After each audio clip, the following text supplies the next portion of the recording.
right. So good evening. Thanks to those of you who are joining our workshop live, and then those who are going to watch later. Appreciate you taking the time. This is our workshop on global conflict and cooperation. The schedule for our workshop is as follows. So we meet every Thursday for the next 8 weeks from 8 o'clock to 8:30. And what I do is after the workshops, I'll put watch recording here, and I'll link to a recording of the video. Can take anywhere from 2 to say 24 hours for the recording to process and for it to be linked on the PowerPoint, but it'll be there for you. So what we'll do is an overview for week 1, and then in following weeks, we'll get into some details, specific conflict that we're seeing around the world, specific cooperation we're seeing around the world. And if there's different topics that you'd like to discuss, feel free to send me an email or a message in Canvas or to post in the chat. And I'm happy to do a deep dive into those topics that you're interested in. So about this workshop, so Global Conflict and Cooperation is a new workshop series that is focused on defining, exploring, and discussing global conflict and cooperation from the point of view of different international institutions, country governments, and international non-governmental organizations. I'm really excited to bring this workshop to light. Since the pandemic started in spring of 2019, spring of 2020, I've had this class offered, particularly Political Science 130 International Relations, but I haven't had a workshop centered on concepts in international relations. And in reviewing the feedback from students from those classes, they're like, oh, I really wish we had a workshop on that was more orientated towards international relations as opposed to US government or California politics or some other topic. And so I'm happy to establish this new workshop series to kind of zero in on that for students who are in that class or interested in international relations in general. And for those of you who are in the 121 US government course, what you can do is start to see some connection between domestic politics and international politics. So either next week or the following week, I'll have that conversation. But you'll see it apparent in a number of examples that I generally start with the US-centric or a US-based view of international relations. And then in the later weeks of this workshop, we'll start to move away from that and look at international relations from the perspective of major powers and of smaller powers throughout the world. So with that, there's 2 big concepts that we focus on in this workshop. The first one's conflict. And so here's a picture of 2 reindeer who are clashing over assuming land, territory, or mating rights, among other things. This is just to symbolize that there is conflict in the globe between countries, between states, between international institutions and actors, between non-governmental organizations, and to some degree between individuals across borders. And so conflict is this idea that one side can win and the other side would lose. So we call those zero-sum games. It also could be denoted as someone can win and the other person not gain anything, which is a non-zero-sum game, but it means that one of the 2 people don't derive any benefit from the outcome.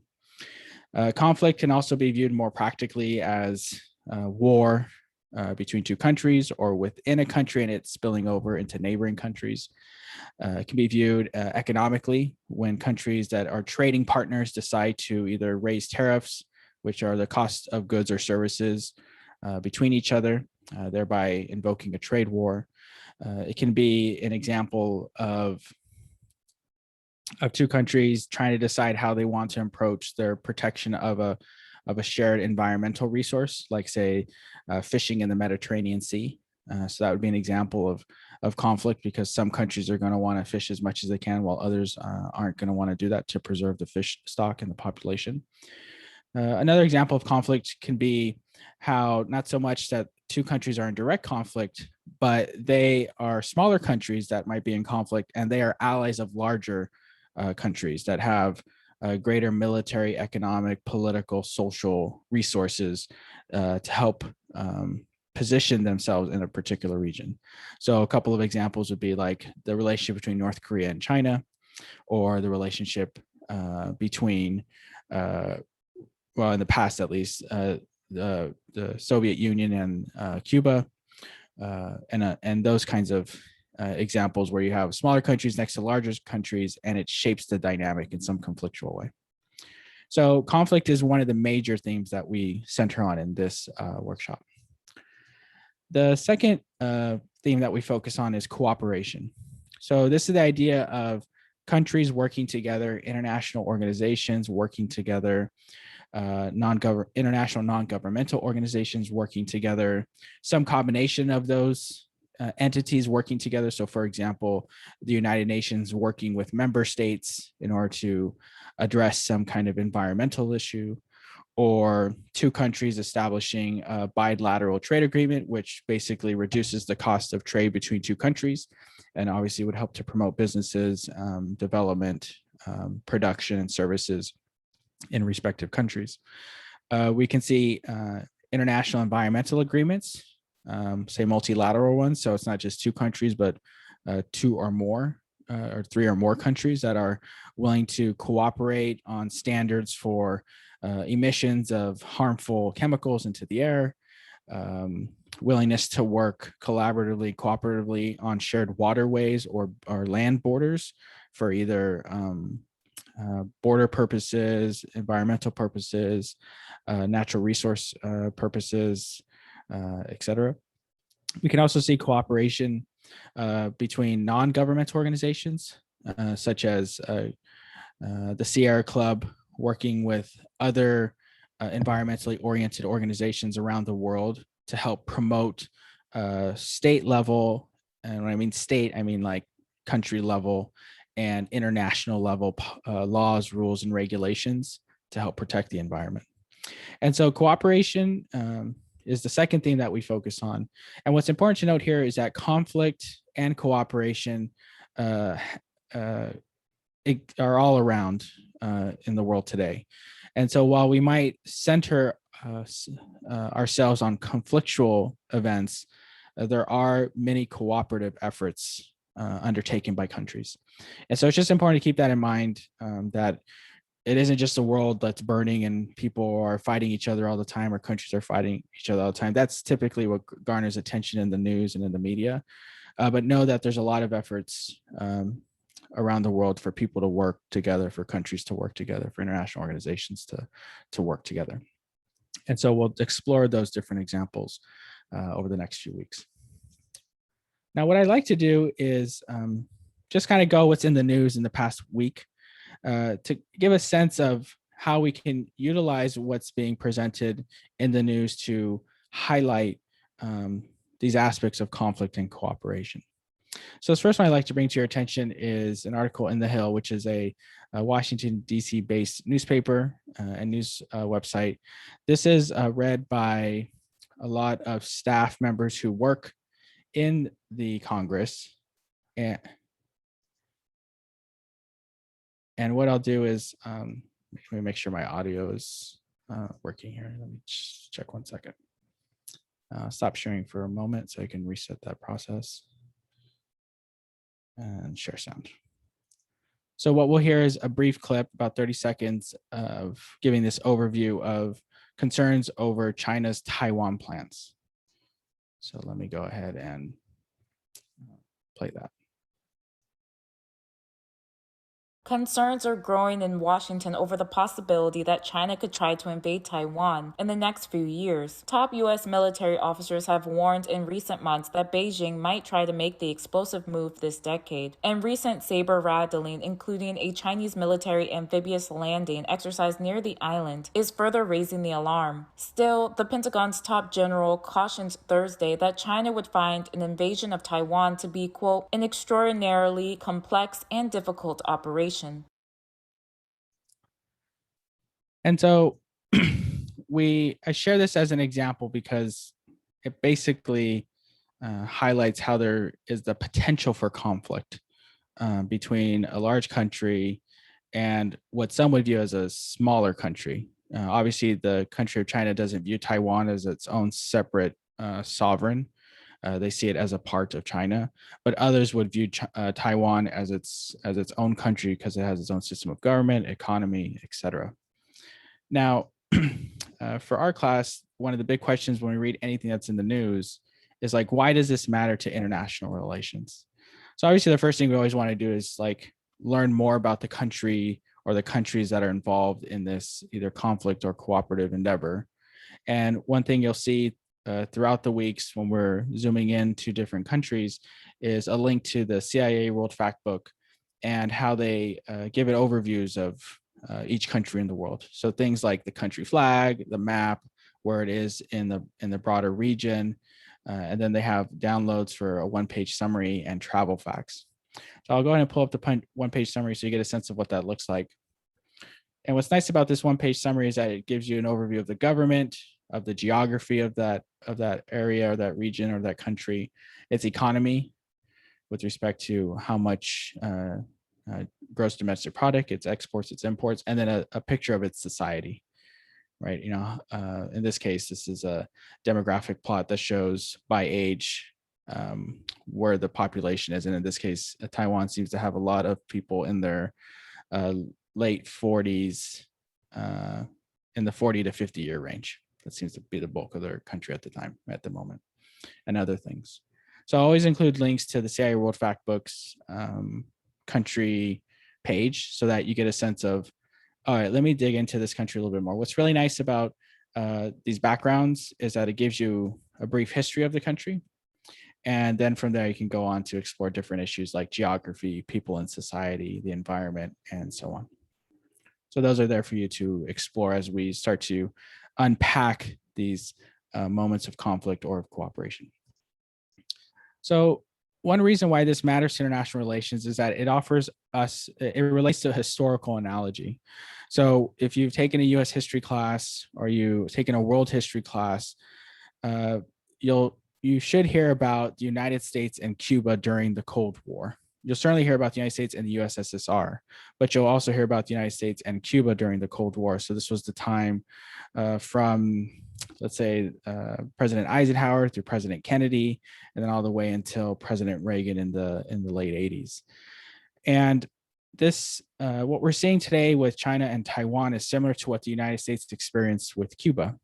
The biggest difference here is that the small country of Taiwan isn't necessarily explicitly backed by a superpower like Cuba was backed by the Soviet Union during the Cold War. But we can see a historical analogy here, and it kind of reminds observers of international relations, of foreign policy, of how a country might react to a smaller nation near its boundary, maybe serving as some type of antagonistic element. So, for example, if you're the country, the Chinese government, you might look at Taiwan with a weary eye and say, we don't want to repeat the mistake that the United States made with Cuba in allowing a small country to have offensive military weapons and capability within less than 100, 200 miles from our shore. And so learning a lesson from a past superpower, we're going to find a way to mitigate that so that we don't encounter, a 50-year presence of a country just a short hop over from our mainland, and it serving as a threat to our sovereignty and to our national interest. So this is an example. We'll see how it plays out over the next 8 weeks. I'm sure this is a longer term process, but that is, you can zoom into any issue and be like, okay, is this conflict or is this cooperation? And obviously in this instance, it seems to be a conflictual arrangement between these two entities of China and Taiwan. Now, another example I like to bring in the news is Iran and Venezuela. So last week, I found an article titled "Iran and Venezuela are testing Biden with suspected weapons transfer." So I'm going to go ahead and open up that page. This is published in Politico, which is also another Washington, D.C. based newspaper / news outlet. Again, it's pretty down the road and well respected in the D.C. community. So people who are staffers to members of Congress and to senators will be reading this Politico and obviously reading the articles that they produce. So just reading these first two paragraphs here. It says, last summer, a troubling report drew alarm in Washington national security circles. Venezuela was considering entering a new arms deal with Iran, one that could include long-range missile capable missiles capable of reaching the United States. Venezuela ruler Nicolas Maduro joked that such a purchase was a good idea, but the Trump administration warned Caracas to abandon it, threatening in particular to eliminate any long-range missiles. Today, U.S. officials worry that 2 Iranian Navy ships slowly steaming across the Atlantic might be carrying the arms Venezuela was alleged to be eyeing a year ago. And now it's the Biden administration warning Caracas to reject the delivery, saying ominously that the U.S. will take, quote, appropriate measures if needed. Now, again, with the same model, like, well, we'll leave it there for a second. So then fast forward 6 days later, there's a new article, Politico again, and this one's titled, Iranian ships once believed to be headed towards Venezuela change course, U.S. official says. Now, so within a week, we're reading an article that says these ships that might be carrying weapons are making their way from Iran in the Arabian Gulf and the Indian Ocean south towards South Africa and then back up the Atlantic and heading towards Venezuela. But now fast forward a week later, and this is what we're reading. So it says, the Iranian Navy ships believed to originally be headed towards Venezuela changed course early this week and are now steaming north up the west coast of Africa, a U.S. official said. The ships, which U.S. officials believe may have been preparing to conduct an arms transfer, have appeared to change course several times during their journey from Iran and could do so again. But after the course change early this week, they're likely now headed either into the Mediterranean, potentially planning to sail off of Syria, or north towards Russia, according to a defense official briefed on the situation who spoke on the condition of anonymity to discuss a sensitive subject. So we're reading in the news that there might be some ships carrying weapons coming towards the Western Hemisphere, in this case, Venezuela. And then a week later, we're reading that maybe that's not the case. Now, the question would be, is this a conflictual or cooperative story? And you would say it's twofold. It's cooperative in the sense that it seemed like it was linking the countries of Iran and Venezuela together in a cooperative fashion through an arms deal. And it can also be seen as conflictual because the United States has what we call the Monroe Doctrine, which tries to deter any non-Western Hemisphere country from entering into the Western Hemisphere. And this basically means North America, Central America, and South America. So when we ask ourselves the question, like, why does this matter to international relations, is because there is a history of the United States adamantly, strongly, both loudly and quietly demonstrating that no country, particularly from Europe, Africa, Russia, Asia, should be sending military elements into either Central or Southern America. And so we can explore that in more detail with respect to like reading about the Monroe Doctrine and how that plays out going forward. So with that, I'd like to go ahead and conclude. There's one more example here of the Pentagon considering a permanent naval task force to counter China in the Pacific, but I'll leave it to you to review the slides and to get a sense of if that's a conflictual or cooperative endeavor and why. So with that, I'll go ahead and stop recording and we'll have our discussion and we'll wrap it up. So thanks for listening in.